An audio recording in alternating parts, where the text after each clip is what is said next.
जी अस्सलाम वालेकुम, क्या हाल है सब लोग? खैरियत से हैं? आज फिर पाकिस्तान तहरीक इंसाफ को बल्ला वापस मिल गया, लेकिन सवाल ये है कि बल्ला कितनी देर पाकिस्तान तहरीक इंसाफ के पास रहेगा।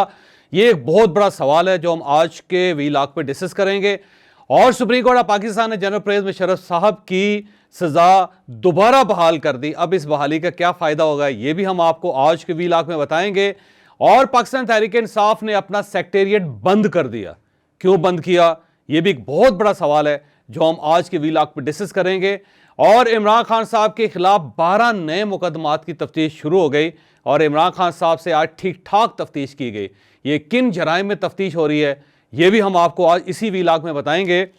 और जस्टिस मुज़ाहिर अली नकवी साहब ने इस्तीफा दे दिया, क्यों दिया ये वारस पूछा और मैं वारस को जवाब देते देते आपको भी बताऊंगा कि क्यों इस्तीफा हुआ। ये मेरे कुलीग है, उसका नाम वारिस है और कैमरे के पीछे खड़ा होता है। उसको सवाल बहुत ज्यादा आते हैं और हर बार वो मुझसे सवाल करता है और मुझे उसको जवाब देते देते आपको भी जवाब देना पड़ते हैं। तो आज के जो 5 सवाल वारिस के हैं, पहला सवाल तो उनका ये है कि ये 12 मुकदमात इमरान खान साहब के खिलाफ कैसे बन गए। भाई साहब, ये जो 9 मई को तोड़ फोड़ हुई थी और जो दिफाई इदारों के ऊपर हमला हुआ था उसके ऊपर 12 मुकदमात इमरान खान साहब के खिलाफ थे।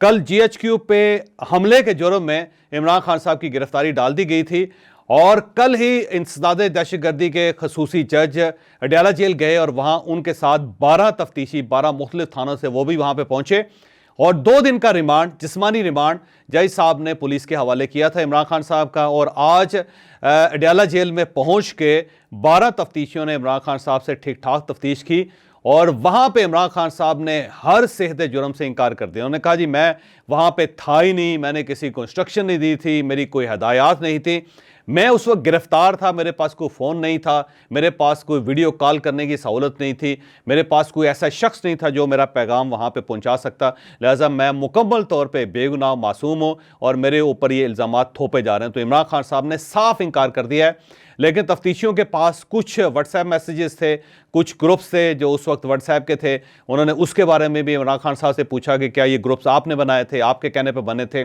इसके अंदर जो मैसेजेस सर्कुलेट कर रहे हैं वो किसने किए, क्यों किए, तो बहुत सारे सवाल इमरान खान साहब से पूछे गए जिनके बारे में इमरान खान साहब का एक ही जवाब था कि मुझे कुछ मालूम नहीं है।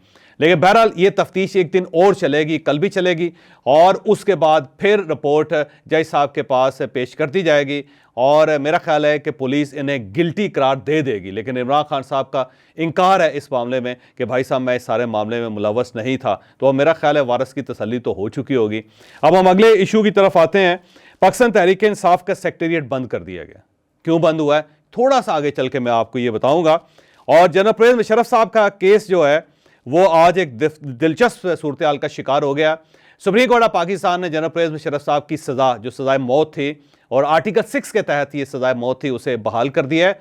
और यहाँ पे जो इस सारे मामले में जो दिलचस्प सूरत हाल है वो ये है कि ये सज़ा जो जनरल परवेज मुशर्रफ साहब को दी, ये उन्होंने जो 3 नवंबर 2007 को एमरजेंसी लगाई थी या उसके बदले या उसकी वजह से ये सज़ा सुनाई गई थी। और ये सज़ा आपको याद होगा कि जब मियां नवाज शरीफ साहब की हुकूमत आई थी तो उन्होंने खसूसी अदालत बनाई थी और उस खसूसी अदालत ने ये सज़ा सुनाई थी। अब ये जो इशू हुआ था, ये जो जुर्म हुआ था, ये हुआ था 2007 में और जो सज़ा हुई थी वो 17 दिसंबर 2019 को हुई। यानी आप ये समझें कि इस जुर्म के 12 साल बाद ये सज़ा सुनाई गई थी। तो अदालत के इस सिस्टम से आप खुद अंदाज़ा लगा लीजिए कि सज़ाएं पाकिस्तान में होती कैसे। 12 साल बाद एक जुर्म के बाद एक सज़ा एक शख्स को हुई और उसके बाद फिर लाहौर हाई कोर्ट ने इस फैसले को कालअदम करार दे दिया था। फिर बाहर चले गए जनरल परवेज मुशर्रफ साहब, फिर जनरल परवेज मुशर्रफ साहब का इंतकाल हो गया और उसके बाद ये मामला सुप्रीम कोर्ट ऑफ पाकिस्तान में लटका रहा। और अब जनवरी 2024 में इस जो लाहौर हाई कोर्ट का फैसला था उसे कालअदम करार दे के जनरल परवेज मुशर्रफ साहब की सज़ा बहाल कर दी गई। और ये कब हुआ? तकरीबन 5 साल बाद, या आप ये समझ लें कि 4.5 साल बाद ये फैसला हुआ। तो जुर्म जो है वो 12 साल पहले हुआ और सज़ा जो थी वो 12 साल बाद दी गई और उसके ऊपर जो अपील है उसका फैसला तकरीबन 4.5 साल बाद हुआ। तो इससे आप अदालत के प्रोसीजर को, अदालत के निज़ाम को अंडरस्टैंड कर सकते हैं। आप 2007 और 2024 आप खुद अंदाज़ा लगाएं कि कितने साल इसके अंदर बनते हैं। और फिर इस फैसले का ख़ास को फ़ायदा भी नहीं, ना अदलियों को फ़ायदा है, ना हुकूमत को फ़ायदा है, ना ब्यूरोक्रेटिक और डिप्लोमेटिक, और ना ही इस पूरे सिस्टम को इसका कोई फ़ायदा है। तो इससे ये एस्टेब्लिशमेंट के साथ अदलिया की या इसके साथ साथ इंतज़ामिया की या सियासी लाट की लड़ाई तो हो सकती है इसमें, लेकिन इसका फ़ायदा कोई नहीं होगा। तो इतने डिले के साथ अगर इंसाफ हो भी रहा है तो इसका क्या फ़ायदा, और फिर ये इंसाफ अगर एक दोबारा एक नया बहरान पैदा कर रहा है तो इसका हम सबको क्या फ़ायदा होगा। एक सवाल है जो मैं आपके पास छोड़ के जा रहा हूँ। मेरा ख्याल है वारिस की इसके ऊपर भी तसल्ली होगी। और अब हम आते हैं पीटीआई के सेक्रेटेरिएट की तरफ। कल आपने देखा था कि पाकिस्तान तहरीक इंसाफ के दफ्तर पे कुछ लोग पहुंचे। उन लोगों का क्लेम यह था कि हम इस पार्टी के पुराने वर्कर्स हैं, हमने 25-26 साल इस पार्टी को दिए हैं और हमने सड़कों पे मार खाई, हमने फंड दिए, हमने इमरान खान साहब के झंडे उठाए और उसके साथ साथ हम सारी सारी रात इस पार्टी के लिए बाहर बैठे रहते थे। फिर हमने धरने दिए, हमारा खून बहा, हमें चोटें लगी।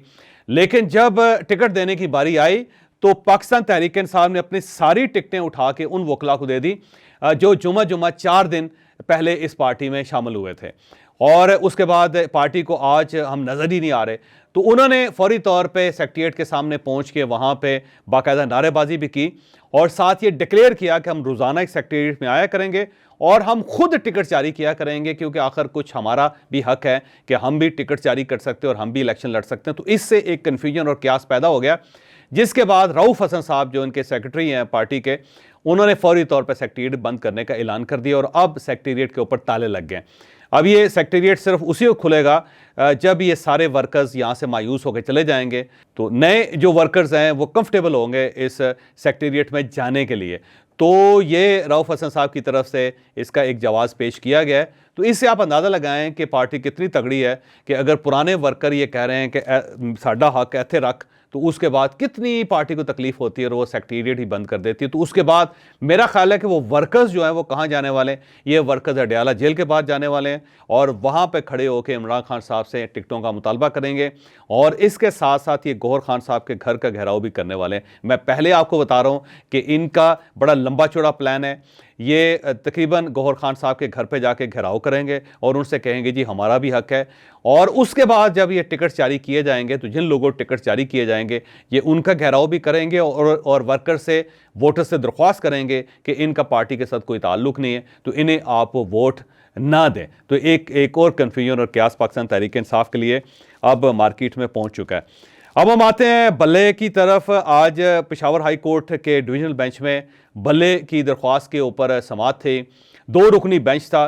जजेस ने बार बार इलेक्शन कमीशन से ये पूछा कि आपने बल्ले का निशान क्यों बैन किया है और पार्टी की नॉमिनेशन और पार्टी के नाम और पार्टी का झंडा और पार्टी के साइन इलेक्शन कमीशन की वेबसाइट पे क्यों नहीं है। तो इलेक्शन कमीशन का ये कहना था कि इन्होंने जो इंट्रा पार्टी इलेक्शंस करवाए वो ठीक नहीं करवाए, लिहाजा वो ठीक नहीं हुए। तो उसके बाद इलेक्शन कमीशन ने 2 उन्होंने दफ़ात या सेक्शंस बताए जिसके तहत इस पार्टी के इंट्रा पार्टी इलेक्शंस को कलअदम करार दिया है और साथ ही इनसे इंतखाबी निशान वापस ले लिया है। तो उसके बाद जो जजेस के सवाल थे, फिर ज़ाहिर है शायद इलेक्शन कमीशन के वकील उन जवाबों के लिए तैयार नहीं थे, वो सेटिस्फाइड किस्म का जवाब नहीं दे सके। उसके बाद दोनों जजेस ने कहा कि बल्ला पाकिस्तान तहरीक इंसाफ का हक है, ये इलेक्शन पेशावर के अंदर हुए हैं, हमारे सामने हुए हैं, तो इनका ये मुकम्मल तौर पे इख्तियार है। तो फौरी तौर पे उन्होंने कहा कि हम इस इलेक्शन कमीशन के फैसले को कलअदम करार देते हैं और इलेक्शन कमीशन को डायरेक्शन देते हैं कि 15 मिनट के अंदर अंदर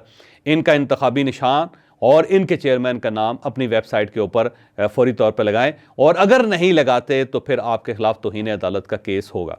अब सवाल ये है कि बल्ले का निशान आज पाकिस्तान तहरीक इंसाफ को मिल गया, लेकिन क्या वाकई बल्ला देर तक पाकिस्तान तहरीक इंसाफ के हाथ में रहेगा?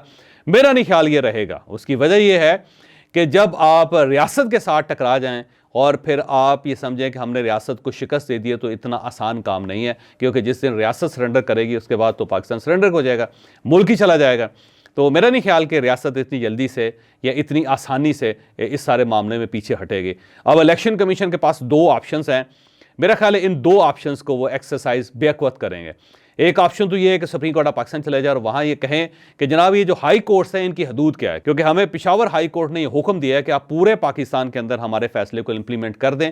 तो क्या एक हाई कोर्ट के 2 रुकनी बेंच का फैसला पूरे पाकिस्तान के लिए फैसला हो सकता है या नहीं हो सकता है? एक तो वो सुप्रीम कोर्ट ऑफ पाकिस्तान से ये पूछेंगे, और मेरा नहीं ख्याल कि सुप्रीम कोर्ट ऑफ पाकिस्तान किसी हाई कोर्ट्स को ये इजाजत देगी कि वो इतने बड़े बड़े फैसले कर दें, क्योंकि अगर ये फैसले हाई कोर्ट्स ने करने शुरू कर दिए तो फिर सुप्रीम कोर्ट ऑफ पाकिस्तान की सेंटिटी भी खत्म हो जाएगी और वफाक भी कमजोर हो जाएगा। तो सुप्रीम कोर्ट ऑफ पाकिस्तान मेरा नहीं ख्याल कि अपने इख्तियारात या अपने हाथ काट के सूबों के हवाले या हाई कोर्ट्स के हवाले करेगी। तो ये मुझे ये मामला इस तरह निपटता हुआ नजर नहीं आता। तो यकीनन उन्हें हाई कोर्ट्स की हदूद तय करनी पड़ेगी, और इससे पहले chief justice of Pakistan Lahore high court के एक जज के फैसले पे लाहौर हाई कोर्ट की हदूद का तयन कर चुके हैं। तो मेरा ख्याल अब शायद पेशावर हाई कोर्ट या पूरे पाकिस्तान के हाई कोर्ट्स का वक्त आ गया, तो सुप्रीम कोर्ट ऑफ पाकिस्तान उनकी हदूद तय करेगी।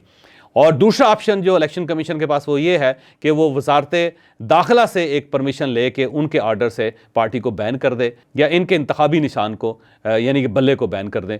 तो ये भी एक इकदाम हो सकता है। वजारत दाखिला किसी वक्त भी एक्टिव हो सकती है और वो इलेक्शन कमीशन की डायरेक्शन पे पाकिस्तान तहरीक इंसाफ के ऊपर पाबंदी भी लगा सकती है और उनसे बल्ले का निशान भी इस इलेक्शन की हद तक वापस ले सकती है। और फिर उसके बाद ज़ाहिर है party supreme court of Pakistan जाएगी या मुख्तलिफ हाई कोर्ट्स में जाएगी और वहाँ पर ये केस लंबा हो जाएगा और इतनी आसानी से इस केस का फैसला नहीं हो सकेगा। इस दौरान इलेक्शंस हो जाएंगे।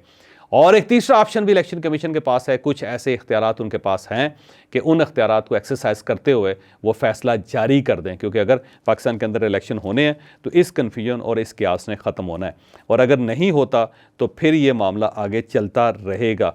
तो अब जो पाकिस्तान तहरीक इंसाफ के वकील हैं उन्होंने तैयारी कर ली है कि शायद हमें सुप्रीम कोर्ट ऑफ पाकिस्तान जाना पड़े। यहाँ पे एक और बड़ी दिलचस्प सूरत पैदा हुई कि आपको याद होगा कि supreme court of Pakistan Tehreek Insaf गई थी और उनका ये कहना था कि फौरी तौर पे हमारे बल्ले के लिए बेंच बनाया जाए, और जब आज बेंच बन गया तो साथ ही पेशावर हाई कोर्ट से फैसला आ गया, तो फौरी तौर पे पाकिस्तान तहरीक इंसाफ के वकला ने एक दरख्वास्त दे के अपनी ये दरख्वास्त वापस ले ली। तो जितनी जल्दी पाकिस्तान तहरीक इंसाफ को सुप्रीम कोर्ट ऑफ पाकिस्तान से फैसला करवाने की थी, उतनी जल्दी इन्होंने सुप्रीम कोर्ट ऑफ पाकिस्तान से अपनी दरख्वास्त भी वापस ले ली। तो स्पीड पाकिस्तान तहरीक इंसाफ की हैरानकुन थी कल और आज। और अब हम आते हैं जस्टिस मुज़ाहिर अली नकवी साहब की तरफ। जस्टिस मुज़ाहिर अली नकवी साहब के खिलाफ जुडिशल सुप्रीम काउंसिल में एक रेफरेंस दायर है और इस रेफरेंस की हेयरिंग आप मसलसल सुन रहे होंगे, और इनके ऊपर कुछ एतराज़ात हैं कि इन्होंने प्रॉपर्टीज़ बनाई हैं, इनके साहबजादों के नाम प्रॉपर्टीज़ हैं, इनके नाम प्रॉपर्टीज़ हैं और ये अनडिक्लेयर्ड हैं या इनके असासे इनकी आमदनी के साथ मैच नहीं करते। तो ये केस बड़े अरसे से चल रहा है और इसकी शुरुआत आपको पता होगा कि एक ऑडियो आई थी और उस ऑडियो के बाद इस केस की या इस रेफरेंस की शुरुआत हो गई थी। अब मुज़ाहिर अली नकवी साहब ने इस केस को बड़े तरीके से लड़ने की कोशिश की, उन्होंने अपनी मर्ज़ी का बेंच बनवाने की कोशिश की, फिर उन्होंने ओपन हेयरिंग का कहा और इसके अलावा उन्होंने कई एतराज़ात भी इस बेंच के ऊपर वो करते रहे और कहीं ना कहीं ये एतराज़ात एड्रेस होते रहे। लेकिन अब जस्टिस मुज़ाहिर अली नकवी साहब को ये महसूस हुआ कि मैंने अगर ये केस लड़ा तो मैं केस हार जाऊंगा क्योंकि मेरे पास कोई प्रॉपर सबूत नहीं है, तो इसलिए उन्होंने मुस्ताफ़ी होने का फ़ैसला कर लिया। अब सवाल ये है कि मुज़ाहिर अली नकवी साहब को इस इस्तीफ़े का क्या फ़ायदा होगा। देखिए, जब भी किसी जज के खिलाफ इस तरह रेफरेंस बनता है तो फिर उसके पास दो ऑप्शंस होते हैं। एक ऑप्शन तो ये होता है कि वो केस लड़े। अब अगर वो केस लड़ते हैं तो उनको सज़ा भी हो सकती है। जब सज़ा होती है तो उनको माली नुकसान बहुत ज़्यादा होता है। कैसे होता है मैं आगे चल के आपको बताता हूँ। लेकिन अगर वो मुस्ताफ़ी हो जाए अपनी पोजीशन से और इस्तीफ़ा देके घर चले जाएं तो फिर उनको ये फ़ायदा होता है कि उनके नाम जस्टिस रिटायर्ड का लाका या साबका भी लगा रहता है। वो अपने साथ ये लिख सकते हैं कि मैं जस्टिस रिटायर्ड हूँ या सुप्रीम कोर्ट ऑफ पाकिस्तान का रिटायर्ड जज हूँ, और इसके साथ साथ उन्हें पेंशन भी मिलती रहती है, वो गाड़ी भी मिलती रहती है और तमाम मराद जो एक सुप्रीम कोर्ट ऑफ पाकिस्तान के जज को रिटायरमेंट के बाद मिलती हैं वो सारी की सारी उन्हें मिलती रहती हैं। लेकिन अगर वो केस लड़ते हैं और केस हार जाते हैं तो फिर वो अपने साथ जस्टिस भी नहीं लिख सकते, फिर उन्हें वो मरात भी नहीं मिल सकती, फिर उन्हें सज़ा भी हो सकती है, फिर उन्हें पेंशन भी नहीं मिलती। तो मुज़ाहिर अली नकवी साहब को महसूस ये हुआ कि मैं ये मुकदमा ज़्यादा देर तक लड़ नहीं सकूँगा और मैं जीत नहीं सकूँगा, तो फिर उन्होंने एक बाइज़्ज़त रास्ता इख्तियार किया, उन्होंने इस्तीफ़ा दे दिया। अब इस्तीफ़े के बाद वो जस्टिस रिटायर हो चुके हैं, इनको मरात भी मिल रही हैं, इनको पेंशन भी मिल रही है और पेंशन भी सुप्रीम कोर्ट ऑफ पाकिस्तान के जज की ठीक ठाक होती है, बल्कि ये अपनी गाड़ी भी जो सरकारी गाड़ी भी होती है उसको भी साथ लेके जा सकते हैं। कुछ इनको मुलाजमीन भी मिलते हैं और शायद इनको बिजली के और गैस के बिल भी मिलते हैं। तो जस्टिस मुज़ाहिर नकवी साहब ने मेरा ख्याल एक बर वक्त और अच्छा फ़ैसला किया कि उन्हें महसूस हो रहा था कि इस टनल के आखिर में रोशनी नहीं है, और अगर मैं इस रोशनी की तलाश में आगे दौड़ता जाऊँगा तो बिल आखिर मैं फंस जाऊँगा। बहरहाल नकवी साहब को मुबारक हो, उन्होंने एक अच्छा फ़ैसला किया है और वो एक बाइज़्ज़त ज़िंदगी गुजार सकते हैं।